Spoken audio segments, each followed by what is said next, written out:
Hi everybody, welcome to the Alexei Sayle Podcast, starring me, Alexei Sayle. Actually, big news in my life this week is I got a new shed. I just heard the rain falling on the roof of it. And it's horrible. But my friend Roland socially distancedly put it up for me. It's an enormous... I used to have a wooden shed and it's sort of rotted and fell down. And so I've got this sort of big metal one. And it's a confined space. So Roland had like a very traumatic 3 days putting it up. But it's up now. It's big. I've got both my bikes in it and all my gardening stuff. So years ago, when we had a different flat, I bought a shed. I like a shed. I very much like a shed. I bought a shed and it came from a place called Half Price Sheds of Ealing.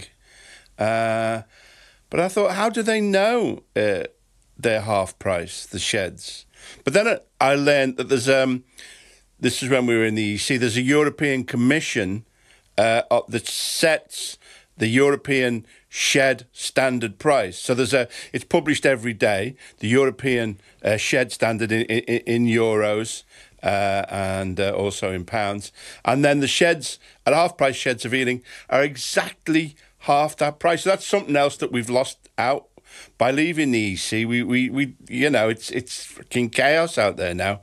We don't know whether our sheds are half price or what. This is podcasting for you. So anyway, we'll be doing the emails at the end, basically. But first of all, somebody emailed into my website, which is a bit neglected, really, because I'm putting all my efforts into this. But I should maybe write some stuff.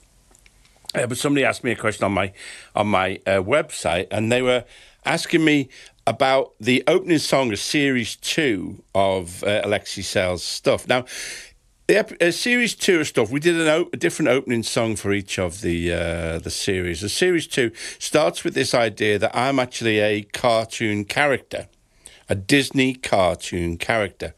And it's 50 years since I starred in my first film, which was called Steamboat Fatty. And this cartoon character of Alexei Sayle, we're celebrating 50 years, and you see me being animated and stuff. And then the show starts with this song, which is a parody of the Disney Club song, which is how it goes: A-L-E-X-E-I-S-A-Y-L-E. Who's an ugly... How does it go? A-L-E-X-E-I-S-A-Y-L-E. Alexei Sayle, Alexei Sayle. And then these little kids come on. Alexei Sayle, Alexei Sayle. We love to hear him swear on the TV. He. Everybody give 3 cheers except the BBC. A-L-E-X-E-Y-A-S-A-Y-L-E. Who's an ugly bastard and as fat as he can be? A-L-E-X-E-I-S-A-Y-L-E. Alexei Sayle, Alexei Sayle, Alexei Sayle, Alexei Sayle. Everybody give 3 cheers except the BBC. And then this very sweet little kid goes, who's that fat bastard? And there is a rumour on the internet, I think, that little girl is not Ashley Cole. That would be Cheryl Cole, because she's got Cheryl written on her jumper.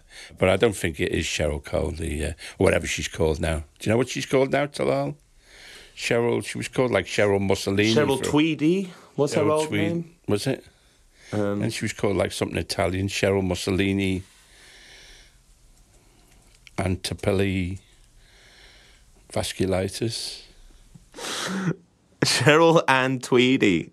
Cheryl Ann Tweedy. Fernandez Versini. Fernandez Versini. You see, I knew she had a different name now. Anyway, I don't think it's Anyway, so what the person who emailed into my into my website was asking was whether we had any trouble with the Disney organisation because we'd done a parody of the Disney Club song. And the answer is basically no. But in the fair series of stuff, there's a sketch, which I think was my idea, but then David and Andrew worked on it.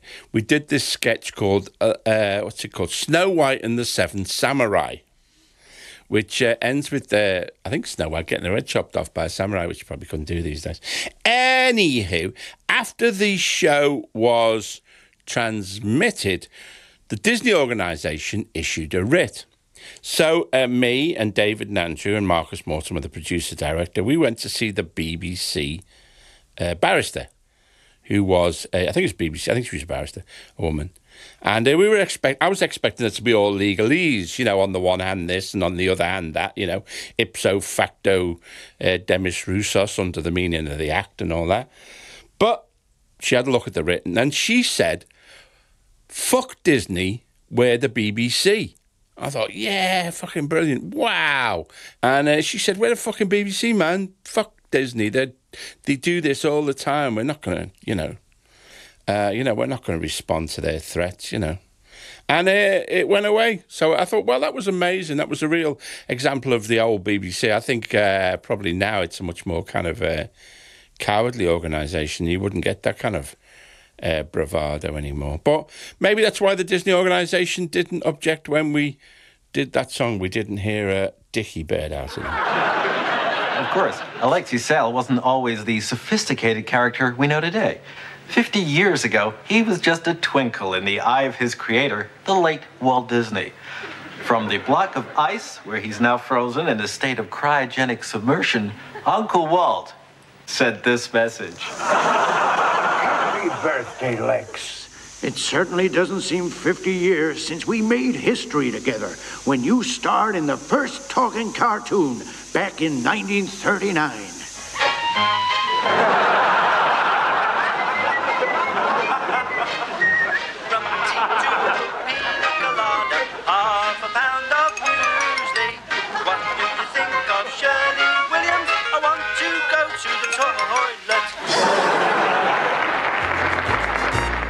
Who's the leader of the gang that's great for you and me?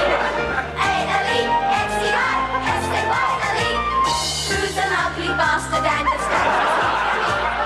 A-L-E-X-E-I-S-A-Y-L-E. Alexei Sayle. Alexei Sayle. We love to hear you swear on the TV. Everybody gives you cheers except the BBC.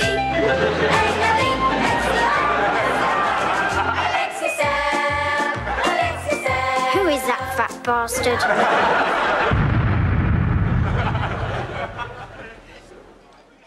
News stories. Let's look at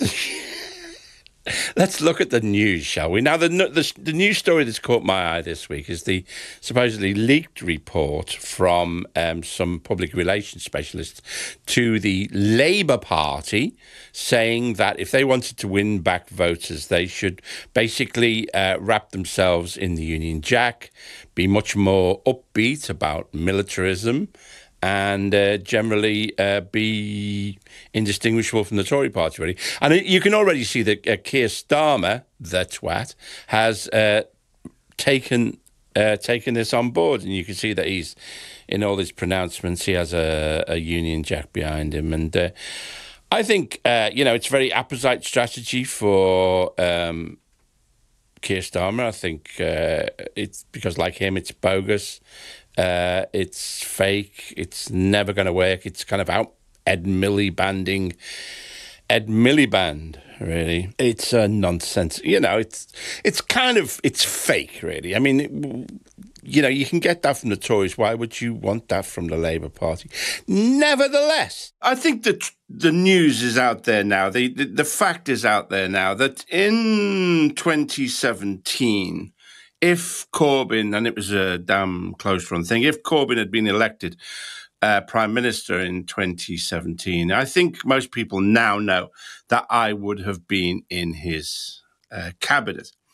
Now, most people obviously think that my role would have been something to do with the arts, nighttime economy czar, minister for the arts, that kind of thing. But no, in fact, if Jeremy Corbyn had been elected to power in 2017, I would have been the Minister for Defence.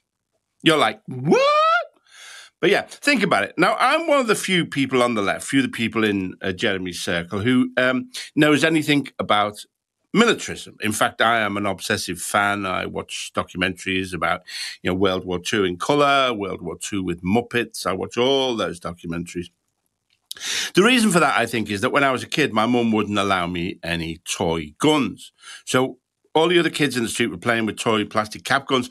I was forced to make my own gun out of a slice of Hovis. What I used to do was I used to chew like a kind of L-shaped gun shape out of a slice of Hovis, and I'd run around the streets with the other kids going, and I was fine as long as it didn't rain. And then I was fucked, and my gun would go all manky. So anyway, this has left me, or it could be, I think this is the psychological explanation for why I am obsessed with military matters. Or it could be that I'm just a creepy nerd. One or the other. Who can say? So anyway, I'm one of the few people on the left who knows all about militarism, and I can field strip an AK. I can tell you the difference between a T-54 tank and a M48 Patton, between an M1A1 Abrams and a T90, RPG-7. All those different letters, I can say them all. 5.56 millimeter. I can say them all. L7. So that's me. I know about military matters. So it seemed germane, relevant that I would be made Minister for Defence. I'll also tell you the story that I think formed my attitude to the British and notions of militarism. Years ago, I was in a production of The Tempest at the Old Vic, directed by Jonathan Miller. And people say, "Oh, you were in The Tempest, were you Caliban? Monster?"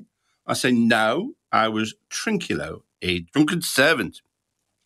Now, Jonathan Miller's idea for this production of The Tempest was that The Tempest, Shakespeare's last play, that he'd written it just after the writings of Montaigne and the ideas of the noble savage, the discoveries of the Americas, all that stuff had happened. And so his idea was that that the island, all the islanders, and Ariel, Caliban, they were all black, and all the shipwrecked people, the Venetians, they were all white people. So there's a lot of black actors in minor roles and major roles, Cyril Unry, Rudolph Walker, people like that. So I got friendly with one of the black actors in a minor role, a guy called John Adewole, somebody who's sadly no longer with us. But he'd been born in a tiny village in West Africa, but had ended up as an actor in London. And one night we went for a drink, and we were chatting afterwards. And John Adewole said to me, he said, the thing I like about Britain is, and I thought he was going to say, multiculturalism or spaghetti hoops or the music of a flock of seagulls. He said, the thing I like about Britain is it is so violent. It is so violent. He said, everywhere you look, people are fighting. He said, you British, you are warriors. You are warriors. And for some reason, that made an impression on me. I thought, well, yeah, maybe we are. And certainly there is that strain of warrior, I think, or thinking that you're a warrior in the British people. I mean, there's a certain type of British person who thinks that they fought and indeed died during the First World War. So maybe not them, but there is nevertheless within the British working class a kind of respect or perhaps a warrior ethos. And I think the left resiles from that. The left poo-poos that ethos at its peril, really. So I had this kind of idea that I would utilize this. Now, obviously, the left has tremendous problems with militarism, with the British military, colonialism, Northern Ireland, Iraq, all that kind of thing. So what my offer would have been as Minister for Defence was that we would retain an army. Obviously, we would withdraw from all our colonial outposts. We would have this tight, professional army. Because the other thing about, people say, oh, how you pay for it? How you pay for it? Me. One of the things about the British Army, as the British military as it's set up at the moment, is that every piece of kit that they are equipped with is expensive garbage. Like we have these new 2 aircraft carriers, the Queen Elizabeth and the Prince of Wales, with no aircraft on them, because the plane that's supposed to equip them, the F-35B Lightning II, has great difficulty taking off, flying anywhere, and landing, which is, pretty much a requirement for an aircraft. It's an unbelievably expensive piece of junk. It was the plane that they call it the plane that broke the Pentagon. And these gigantic aircraft carriers are also a complete waste of money. They cost, I think, $7 billion £7 billion, these 2 aircraft carriers. I mean, £7 billion, that'd buy you nearly a third of a failed track and trace system, wouldn't it? So everything the British Army is equipped with is junk. Well, there's several reasons for that. Partly it's the chiefs of the defence staff that they just want, these things that are incredibly expensive, look good, high status, but, absolute garbage. It's also because essentially there is one people making all this stuff. Like we have these new destroyers, I think Type 46 destroyers that don't work when it gets warm. Their engines just cut out, and because their engines cut out, all their systems cut out, so they're essentially defenseless. And the F-35 Lightning B, and the F-35 Lightning B, I mean, can do nothing that a 40-pound drone from Argos can not do nothing. The F-35 Lightning B cannot do nothing that a 40-pound drone from Argos cannot do nothing. Do nothing. So it's a complete way. So what I would say was we have a small, professional fighting force, tremendous respect, maybe more democratic as well, a lot more powers to the sergeants and, the lower ranks. Ask what kind of equipment they want. Equipped with high-value, off-the-shelf equipment, small coastal protection boats, excellent shoes, decent rifles, stuff like that. Small, professional fighting force. And if by any chance there was any comedian who might be getting above themselves, then maybe the Minister of Defence could send them round to fuck them up.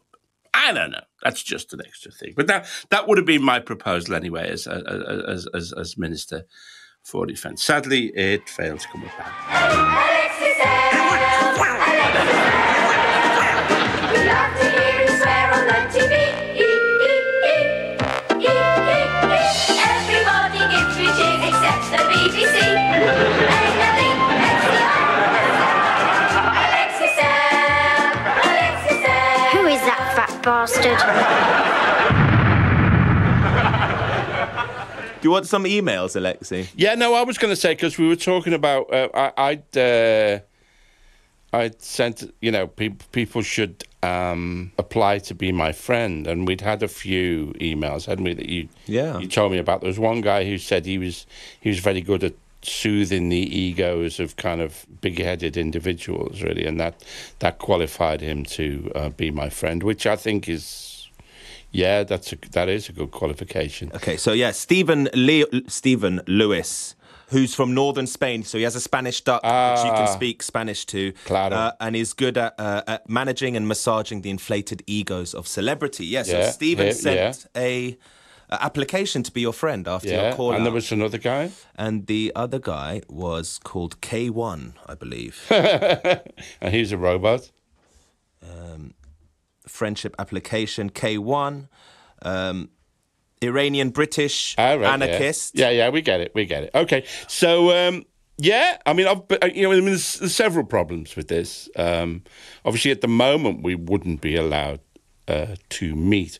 But I had a thought a few years ago, before everything went digital. I found an old address book, and in it there was all these people called like Xavier X-Ray and these addresses written down, and like John Xanadu and stuff. I thought, what the hell is this? And then I remembered a few years before I'd had a column in the Sunday Mirror newspaper, and I really liked the readers. This was 1987, and they reckon then that the Sunday Mirror, they sold about 3 million copies, but it was read by 8 million people. But they were lovely. I really loved the people who, it seemed to me, the people who read the Sunday Mirror. They were kind of working class but intelligent, left wing, obviously, and just they seemed like really sweet people. And I wrote a piece one day about my address book. It was an analog thing then, with a pen and paper and a little address book. And I'd been looking through my address book, and I realised that I had every letter. And I even had 2 Zs. I had my friend Oscar Zarate and Benjamin Zephaniah. So I had 2 Zs. I had As, I had Bs, I had Cs, but I had no Xs. So I said, anybody who wrote in whose surname began with an X, I'd put them in my address book, and then I'd send them a Christmas card. And I did. I actually did that. I remember I wrote all these, and like about 7 people wrote in, and I think some of them, David X-Men from East Finchley might have been lying about his surname. But anyway, all these ex-people, and that's why, and I sent them a Christmas card. And, I think I sent them a postcard from my holidays. Yeah, in the days when that happened. I'd promised them that the next time I went on my holidays, I'd send them a postcard. And I did, because I'm a man of my word. So at the moment, obviously, if you keep applying to be my friend, but we're not going to be able to meet. But I promise you that if you, I'll look at your applications and then I will send you, maybe I'll send you one of those shitey electronic Christmas cards. I don't know, when people send me like an electronic Christmas card, I'm like, fuck you. Send me a fucking real card, you bastard. We could do a video Christmas card for them. That's really Just easy. for them? Just for the friend applicants? Yeah. Yeah, or maybe, yeah. We can, over the year, you yeah. can pick 5 lucky winners who are going to get a personal... Or they could have me, and we could pretend I'm on as like a Zoom call, and I just do like a stock thing where I go, "Oh, I like your hat," something like that, and we'll do something. So if you send me anybody who sends in a request to be my friend, I will do something. No, you looking worried about that? Okay. Well, we'll see how many people do it. We tried to do this segment a couple of weeks ago, and we cut it out of the podcast because it got a bit awkward. So let's be clear. What are the qualities you're looking for? So surnames beginning with X. No. That's just an example. No, you misunderstood. No, nothing to do with surname beginning. Are you just going to accept anybody who sends in an email? Well, I don't know. We've only had 2, haven't we, so far, applying to be my friend. So it's not like we're going to be inundated. Okay. So, yeah. All right.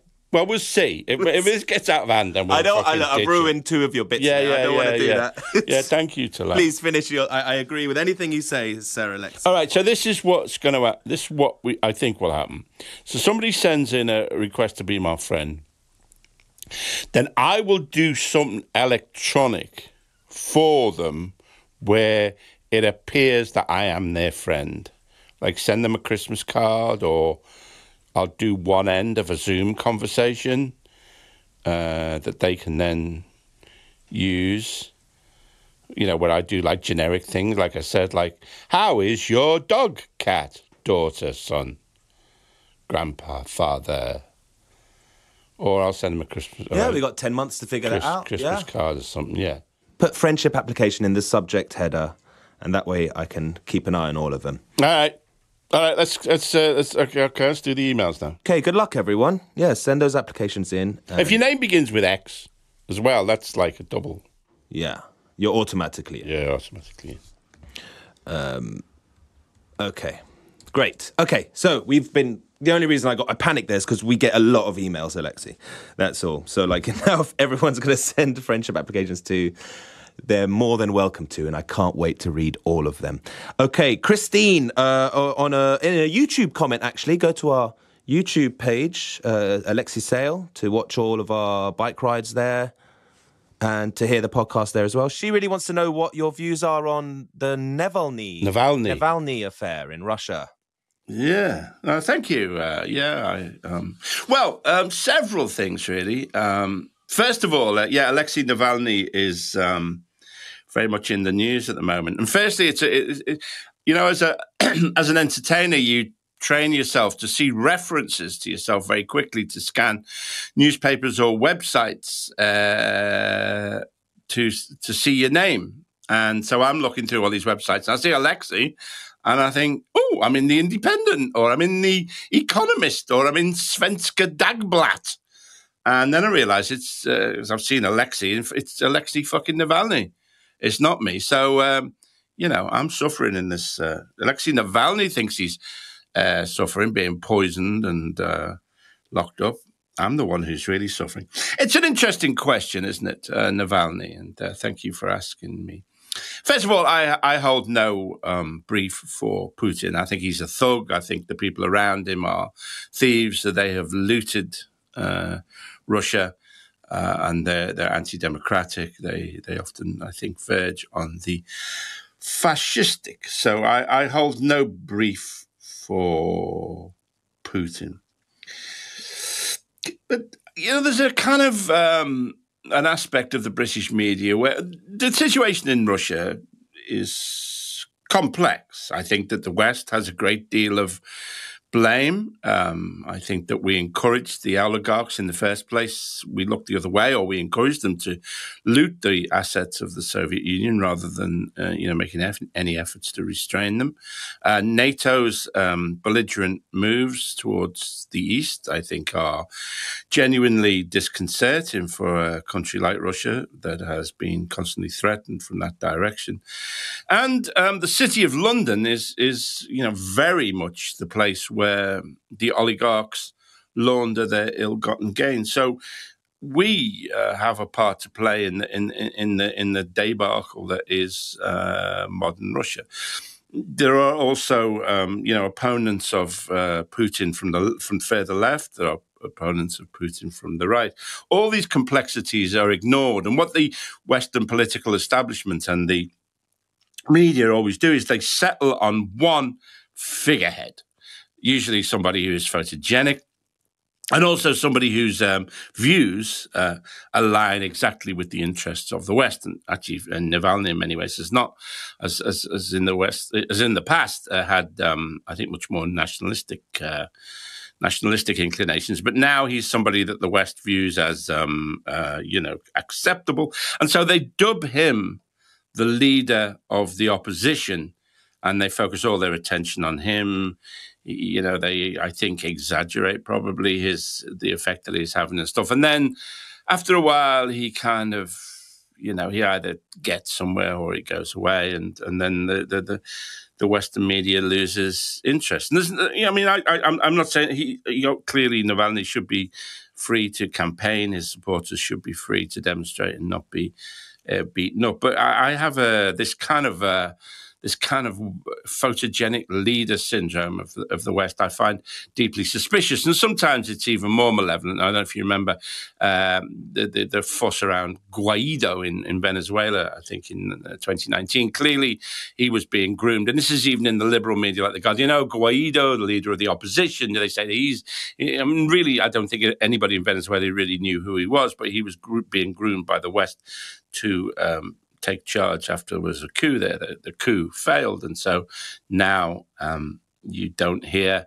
anything about him. And in fact, he's working in Aldi as a kind of filling bags. The West loses interest. And it's interesting, isn't it? How their interest in. It's always the leaders of the opposition are always seem to be as well somebody who is leading a country that we're having a trade war with. So China, Venezuela, Russia. There is a lot less noise around leaders of the opposition in countries where who are our allies. There's also this interest in the human rights. I noticed Ian Duncan Smith has developed a sudden and previously unheard of interest in human rights, and he is going on about the Chinese government's treatment of the Uyghur, the Muslim minority in China.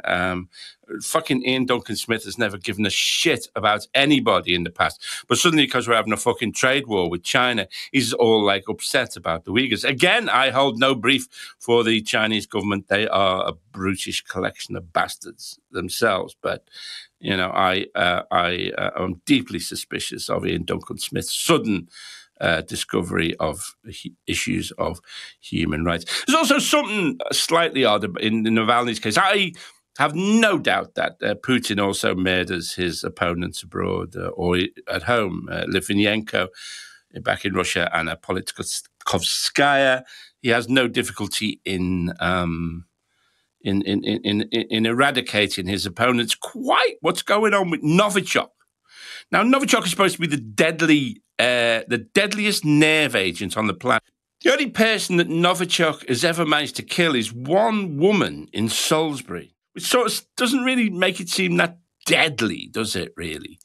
And when they talk about Novichok, we say weapons. It's a weapons grade nerve agent. I mean, what other kinds of nerve agents are there? I mean, kitchen grade, low calorie.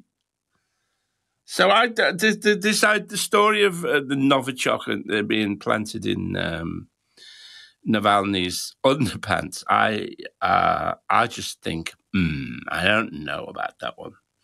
Because if the Russians want, maybe it's the Russians kind of like indulging in kind of surrealist comedy semi-murder that they don't.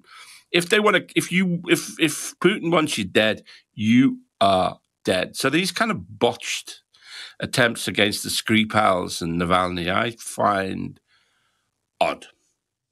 Okay, and now to our emails. If you've got a question for Alexei, send them to Alexei Sayle Podcast at gmail.com. Keep them short and sweet. They'll be more likely to be read out on air. Richard, seeing as we're talking about Russia, Richard wants to know any book recommendations for an introduction to Maoist, Leninist, Marxist philosophy.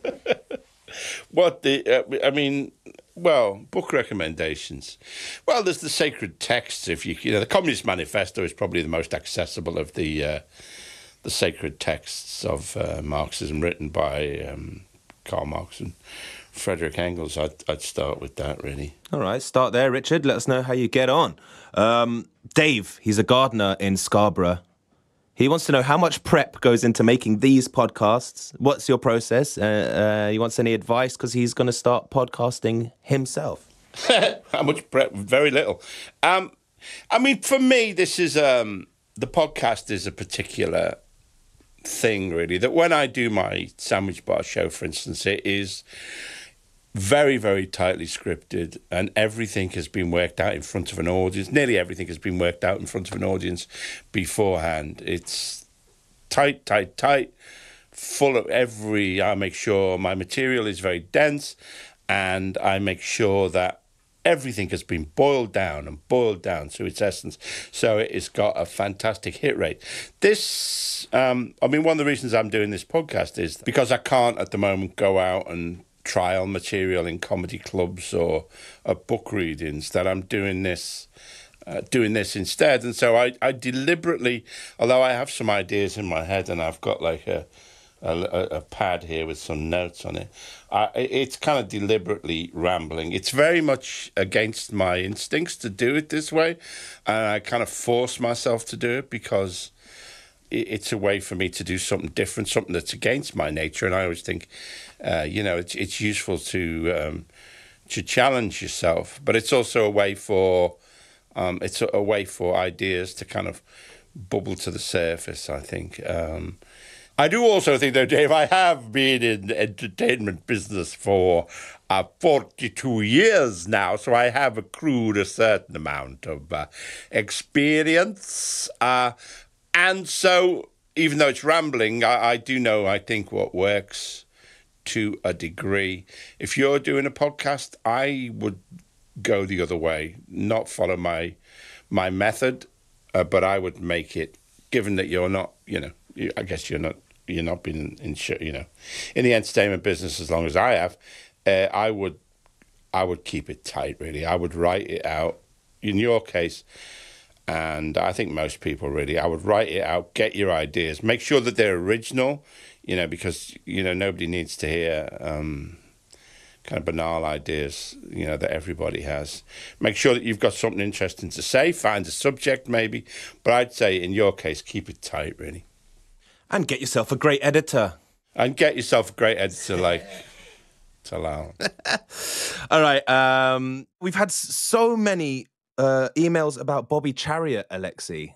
From like Paul, Stuart, Callis, Kurtz, James, Mark. Thanks for reaching out. They're all interested. How is he? How are his nerves? Is he ever coming back? Do you think he'll ever be on the podcast?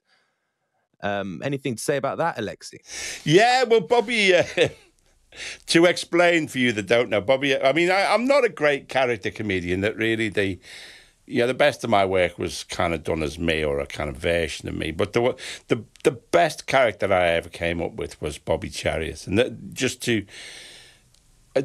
when Victoria Wood had some shows in the 80s or the 90s. I can't remember when they were. And she had this linking character, which was a kind of continuity announcer who would come in from time to time and do bits in the show, played by Susie. I can't remember her second name. Anyway, and I when I was stopped doing stuff and did the all-new Alexei Sayle show, in which I had, rather than Rennick and Marshall, I had two different writers, Linehan and Matthews. I wanted to have a kind of recurring character, a similar recurring character to what Vic had done in her show. And so I hit upon this idea of the warm-up man. Now, the warm-up man is... anybody who's been to a comedy recording at the BBC, you would see these warm-up men, and they were comedians who are either on their way up or on their way down, really. And what happens is that when there's a break-in recorded, that the warm-up man comes on and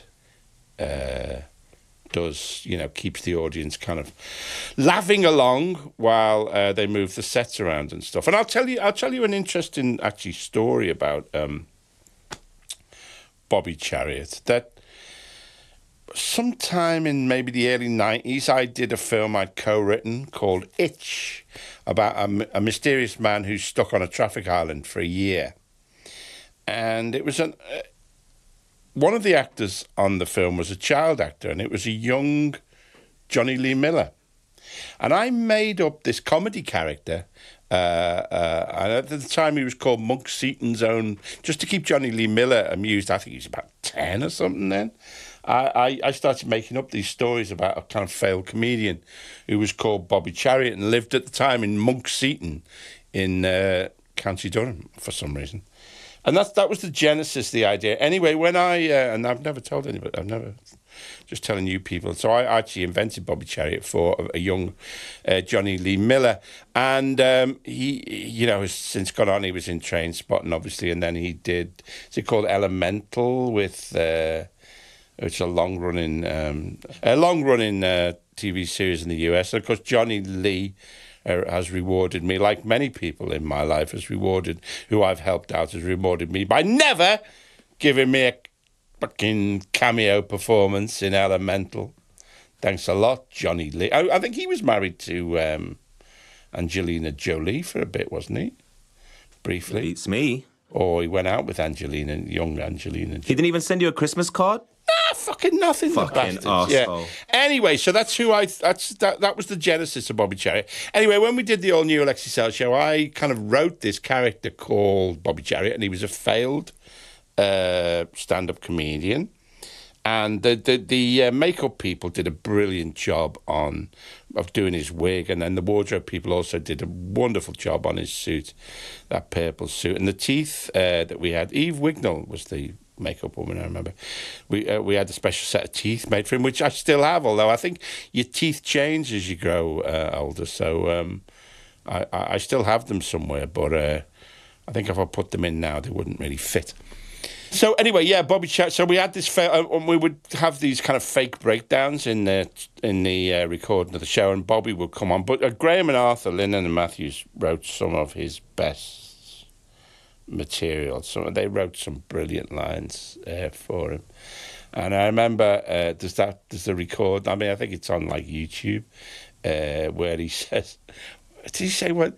He said, this is like torture, isn't it?" And he says, there's like a few people. He says, "Has anybody here been tortured?"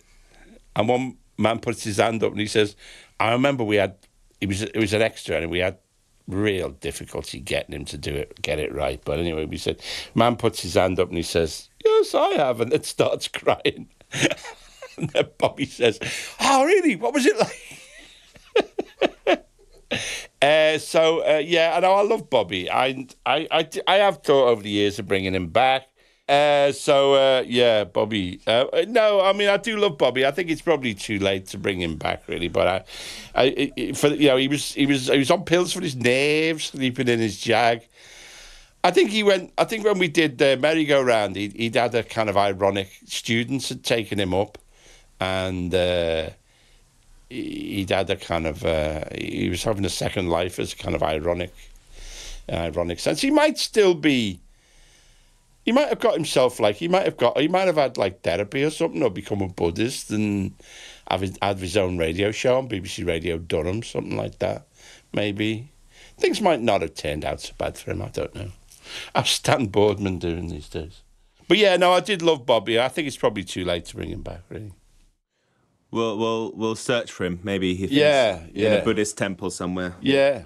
Okay, and something else we get lots of emails about, Alexei, is basically people wanting more.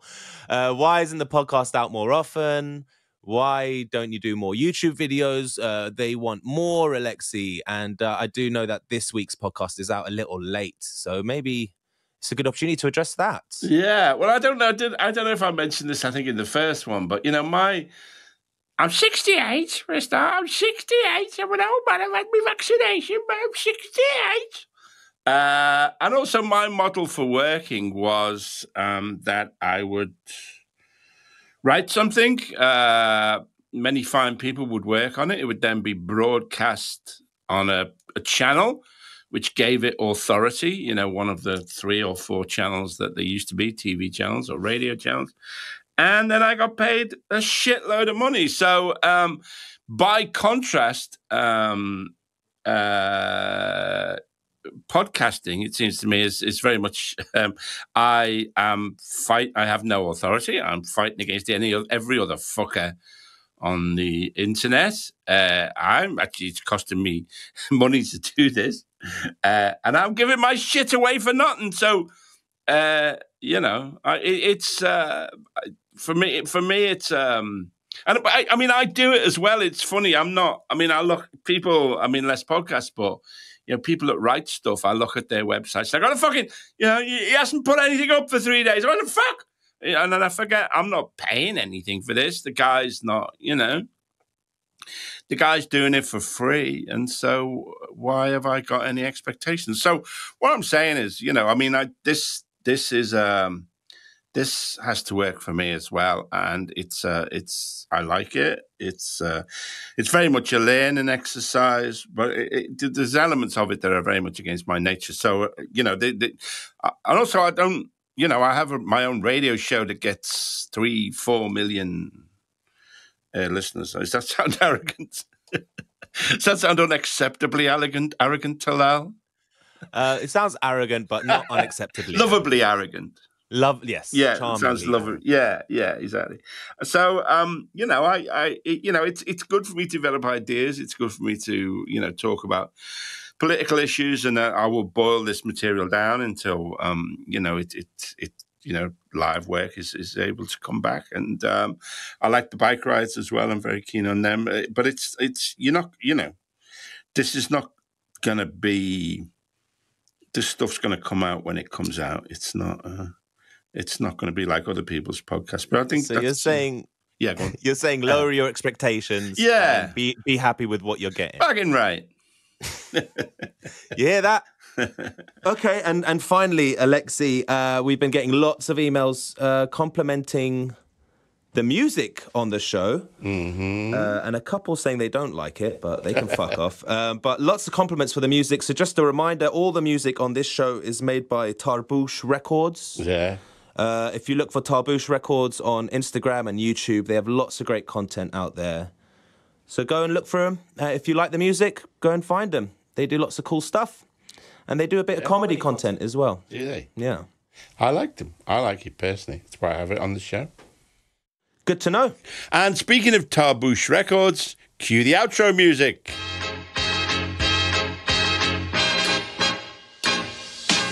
You've been listening to the Alexei Sayle Podcast with the added sound of rain falling on my shed. The show was produced and edited by Talal Karkouti. Music by Tarbouche Records. Sound engineering by Anthony Overton. Please check out my YouTube channel. It's called Alexei Sayle, and you'll find my bike rides and everything else there. If you're enjoying the show, tell your mates. That's it from me. See you again next time on the Alexei Sayle Podcast.